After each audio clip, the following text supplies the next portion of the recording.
இங்கு எந்த திட்டங்களையும் பற்றி கவலை இல்லை. ஒரே திட்டம், தன்னுடைய மகன் துணை முதலமைச்சர் உதயநிதி ஸ்டாலின் அவர்களை எப்படியாவது முதலமைச்சராக வேண்டும். அதற்காக ஒரு கூட்டணியை இறுக்கி பிடித்துக் கொண்டிருக்கிறார். கூட்டணியில் இருக்கிற மதிப்புக்குரிய திருமாவளவன் நீதிபதியை விமர்சனம் செய்கிறார்கள். நீதிபதியை விமர்சனம் செய்வது நியாயமா? அப்படி பார்த்தால் நீதிமன்றத்தின் தீர்ப்பை மதித்தவர் அண்ணன் இபிஎஸ் அவர்கள். அன்றைக்கு மதிப்புக்குரிய கலைஞர் இறந்தபோது சென்னை மெரினா கடற்கரை வைக்க வேண்டும் என்று இடம் வேண்டும் என்று அண்ணன் இபிஎஸ் முதலமைச்சராக இருக்கும் போது ஸ்டாலின் அவர்கள் மனு கொடுக்கிறார்.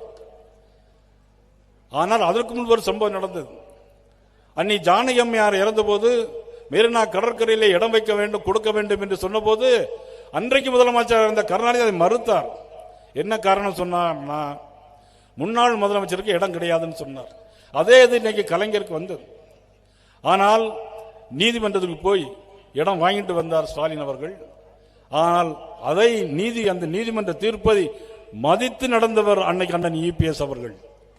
நீதிக்கு தலைவன் வழி வந்தவர்.